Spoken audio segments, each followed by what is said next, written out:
Agradezco al doctor Alejandro Macías, infectólogo, excomisionado nacional para la prevención y control de la influenza, que me tome la llamada. Bienvenido nuevamente al programa, doctor. Hola Pascal, buenos días, gusto de estar con tu auditorio. Gracias. Bueno, hemos estado siguiendo lo que está ocurriendo en Europa, donde se ve un incremento del número de contagios en España, en el Reino Unido. Y también hemos estado dando cuenta a nuestra audiencia de las declaraciones del subsecretario Hugo López-Gatell de que en octubre podríamos sufrir un rebrote, así lo ha llamado él, o incluso criticó a quienes lo criticaron por esa expresión. Y pues queremos con ayuda de usted tratar de poner las cosas en contexto. ¿Qué es lo que puede venir en México en términos de un mayor aumento en el número de casos, y ojalá que no, pero de fallecimientos también? Sí, mira, lo que está pasando en Europa es lo que puede pasar en México por varios factores. Primero, que la gente ya es un poco más difícil de gobernar.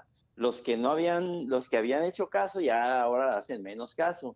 Los que habían dejado de trabajar ahora ya no dejan de trabajar. Y el incrementar demasiado la presión también ha hecho que mucha gente se manifieste en contra de esas cosas o de esas medidas. En segundo lugar, que están infectándose más los jóvenes. Los jóvenes han salido y cada vez han hecho menos caso y se están infectando más los jóvenes.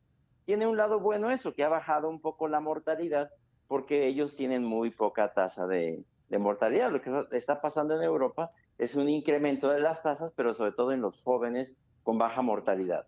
Y finalmente, que la condición es difícil de controlar, sobre todo en los lugares donde no había entrado previamente, empieza a entrar. Hay ciudades que han estado poco afectadas. Uh-huh. Está pasando también en Estados Unidos. En la medida que bajan unas ciudades, pues empiezan a entrar otras que no habían entrado en la epidemia, y eso empieza a acumular otros números. Entonces, yo creo que es algo que pueda pasar en México. Y si además le agregas que eventualmente pudiera, ya con la llegada de la influenza, pero eso ya sería más hacia diciembre, reunir las dos epidemias, o la epidemia con la estación de influenza, pues seguramente sería una situación complicada, como lo menciono. Ahora, hoy defendía Hugo López-Gatell su expresión rebrote. ¿Es correcto o simplemente nos estamos perdiendo en las palabras? Mira, es que depende de las ciudades. Por ejemplo, en ciudades donde tiende ya a tener un poco mejor de control, como Ciudad de México, pues ahí podría llamarse de un rebrote, porque ya el índice de positividad en México, ya en la Ciudad de México ya bajó. Anda, digo, no es envidiable. Para que hubiera ya un control tendría que bajar del 10%. Ellos han bajado por ahí del 30%, si mal no recuerdo. Ahí podría hablarse de un rebrote en Ciudad de México, cuando ya las cosas empiezan a entrar en control. Hay otros lugares donde no han bajado en absoluto, y en otras ciudades, de hecho, apenas van subiendo. Entonces, pues depende del contexto y del lugar en donde lo quieras aplicar. O sea, no se podría hablar, digamos, en términos generales para la República Mexicana como un rebrote o como otra cosa. No se puede. No se México puede. se está comportando como muchos países diferentes, no es como que está pasando como en Estados Unidos.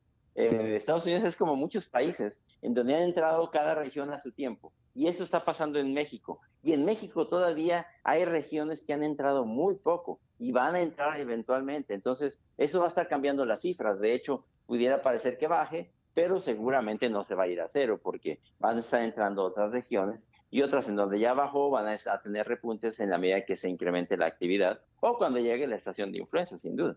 Hoy también decía Hugo López-Gatell que pues la muestra de que la pandemia está bajo control en México es que hemos bajado el índice de positividad de 57% a 40%. ¿Qué me diría usted?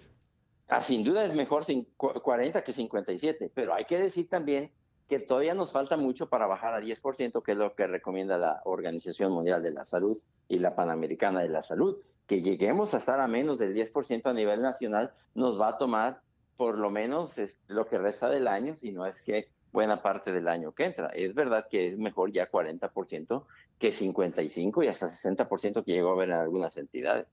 Doctor, me queda solo un minuto, pero no quiero dejar de preguntarle. En el tema de las muertes en exceso que se han dado en el país, se lo pregunto como epidemiólogo, ¿tendremos la capacidad de saber, por lo menos de un porcentaje importante de esas personas, cuál fue la causa de la muerte?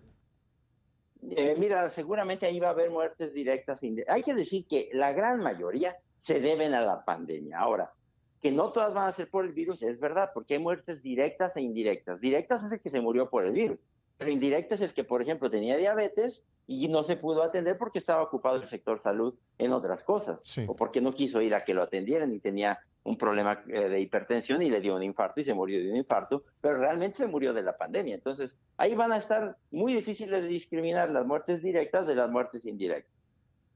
Pues vamos a seguir estos temas con mucha atención. Le agradezco, como siempre, su ayuda para entenderlas mejor, doctor. Con un gusto, Pascal, cuídate, por favor, que estén Gracias, muy bien. gracias, muy amable.